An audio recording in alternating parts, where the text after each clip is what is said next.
For FebRegency, I have chosen to make what I'm calling video books of 2 novels from the long Regency. And then I'm doing for the Regency proper, the start of the Regency proper, which was 1811.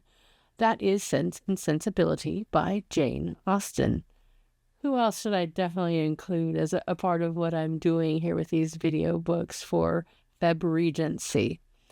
And like I said, the book was actually published in 1811. I believe it was October of 1811.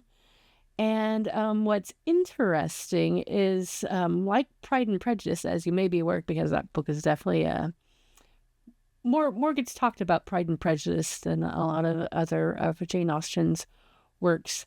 But she actually, Jane Austen actually made a first stab at Sense and Sensibility back in, I believe it was 1795, which is actually the very start of what we call the Long Regency these days.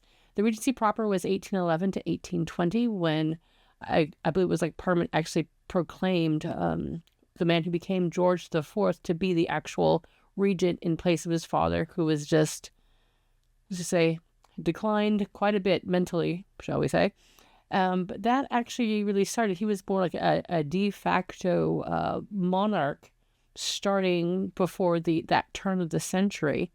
And so the Long Regency starts in 1795. And Jane Austen actually did her first run at it, and it was called, the tentative title of it was Eleanor and Marianne. And what's interesting is that she wrote it in what's called epistolary form, which means it was written in the form of letters. So the story is told through letters, which I actually think is a really interesting way to approach a story. It was actually quite popular at the time, and you see it in the 1700s as well as in the 1800s. And I have this little question. Okay, I'm not any sort of like a former English major or historian or anything like that, but there's a little question mark in my mind if Jane Austen was perhaps influenced by Fanny Burney, the other author I'm going to highlight during FebRegency, if she was influenced by Evelina by Fanny Burney, because that was written in epistolary fashion as well. And there is actually a Jane Austen Fanny Burney connection, which I won't share in this video, but I'm going to share in the one that I'm going to do that's about Camilla, which is a Fanny Burney book that I'm also spotlighting for FebRegency. So Jane did this first pass at that book then as Eleanor and Marianne, but she actually rewrote it a couple years later in like a regular narrative format. But kind of like with both that and Pride and Prejudice, she put them aside and they weren't published, and revised and published until the 18 teens or tens, however you want to call that. And what's really fun, like for the video books, because Jane Austen is Jane Austen, LibriVox has 5 different possible audio tracks that I could use for these video books. And 3 of them are like, quote, full cast. So like each chapter is done by somebody else, or maybe just 1 or 2 chapters at once. But 2 of them are actually done like the entire book. Somebody has just like loved the book so much that they have just narrated the entire book themselves. Okay, and side note about LibriVox. LibriVox is really cool. If you love Project Gutenberg, and hands up, yeah, I love Project Gutenberg. In fact, I actually helped to work to get books up on Project Gutenberg through distributed proofreaders, who helps prepare beautiful editions of books that go up on Project Gutenberg. But essentially, LibriVox is like the audiobook version of Project Gutenberg. So basically, they have this group of volunteers who reads books that are in the public domain in the United States, and they take these recordings, they release them to the public domain, which is why I can use them in these videos. And just a beautiful thing to be able to share these things, because for me, I'm at a certain age where I actually really appreciate just listening to an audiobook. Sometimes reading, I love to read, but sometimes just like you just want to rest your eyes.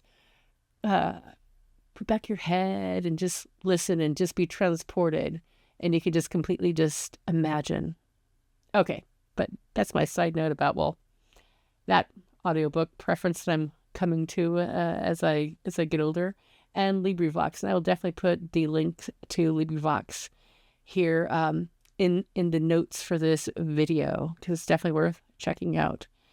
And at Project Gutenberg, since I've mentioned that as well, at Project Gutenberg, I recommend, there's because it's Jane Austen, there are several different editions of this book that you will see there. And if you just say type in Sense and Sensibility, the first one that will usually pick up is that will show up in the list of them is the one that has the interesting cover. It's not the original cover, but it's done, looks like, to mimic the style of Hugh Thompson illustrations. Hugh Thompson was a very talented illustrator who worked mainly in the late 1800s and early 1900s. And if you've ever seen that edition of Pride and Prejudice that has the peacock feathers, it was Hugh Thompson who did that for his edition.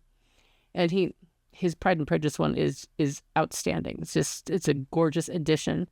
And so that cover that shows up first when you search for Sense and Sensibility at Project Gutenberg, you think, oh, this one's illustrated. No, it's not the illustrated version. The one that has kind of like the generic, where the project manager or whoever's the person who's responsible for getting the book up on Project Gutenberg, where they didn't like make a special cover or use the original cover, that sort of a thing. And so there's just like a generic cover. And okay, I love Project Gutenberg. I love all that we do to help get stuff there. But their generic cover is hideous. It's just weird. So it's actually one of the ones, and it's in the, if you look at the links for these, it's like one that starts with, where the project number is like 2100 something. Again, I'll put a link to it here. That's the one that actually has Hugh Thompson's illustrations from the version that he was associated with of Sense and Sensibility. Definitely worth getting if you're going to download that ebook for free at Project Gutenberg, or even if you just want to go to the website, to the page, and just look at the gorgeous, well done drawings that Hugh Thompson, very talented. He was very talented. Okay, now just really briefly, I've at this point now recorded about, I think, the first 7 chapters of the video books, and that'll be 3 different videos. I'm trying to keep everything around 20 minutes or so, just so if you have a chance to look at them, you only have to like invest 20 minutes. I know when I'm looking at YouTube, some days, most days I have time for a 20-minute video, but I may not have time for a 40-minute video, a 50-minute video, an hour, such as that, making it easier for folks. So I have done that, and I'll admit it's been a bit since I had actually read Sense and Sensibility. I'm more apt, since it's not my most favorite of Jane Austen's books. I don't read it as often as I reread the other ones that I prefer. And so it's been a minute since I've actually read the actual words. And there's some things just definitely struck me in just these first 6 or 7 chapters that I have done so far. For one thing, I just love being able myself, as I'm flipping through the pages for you, I'm just enjoying seeing it. Like, this is how people actually saw it back in the day. Like, if you had enough money to actually buy, that book when it came out, the 3 volumes of the books when they came out, this is what you would have, held in your hand. This is what you would have seen. And so, like, what I'm enjoying is just like some of the weird and wacky spelling of certain things. Like, one of them, as I'm always scanning ahead, right? As I'm flipping through these different pages, I'm scanning ahead, right? So I can make sure that I flip at the appropriate time. And I saw style spelt like, as we often see in the Jane Austen movies and other era, what do they call them? Costume dramas. Other era costume dramas, when you see them, like, they're walking across a field, and they're at a fence, and they step up the thing that doesn't quite look like a gate, but it's definitely not a part of the regular fence. It's called a stile, stile. And they can just be steps, they can be ladders, they can be gaps. And so I see stile spelled, and I'm like, wait, but they're not anywhere outside. Why would there be a stile? Why would there be a stile anywhere? But that's how she spelled style, as an style. So just, I mean, I just love those goofy, those absolutely goofy things. And a couple other things struck me too, is just like Mrs. John Dashwood. Oh my goodness, like, what a horrible woman. What an absolutely horrible woman. And how weak-willed her husband is. My goodness. And I have watched recently, or semi-recently, one of the adaptations of Sense and Sensibility. And I can't remember which one. There's so many adaptations for all these different things. But I remember my sense of Mrs. Dashwood, the other one, the widow. Obviously, I'm not flashing on her name. Of the widow, she didn't impress me as being, quote, like Mary Ann. But that was one of the things that was actually specifically said in the story, is that Mrs. Dashwood was very much like Mary Ann, and she seemed much more serious in the version I watched. So like, oh, it's really kind of interesting to see her and interpreting her through that lens instead of the way that she has been portrayed in that one that I just recently saw. So I found that to be fascinating as well. And in just these early chapters, I'm finding both the sisters very intriguing characters. They are so different. I mean, I think Eleanor seems like she is like the most mature of like everybody. And but there's this fragile, how do we want to put it?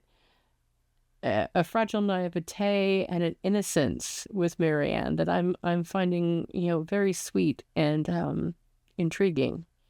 And I'm trying not to let my previous knowledge of the book, of the movies, influence the way that I'm taking this in and all that good stuff. And I invite you to do the same, because again, if you love Jane Austen, if you love her books, we can become a bit, again, what's the word? We can see it through our own preconceived notions.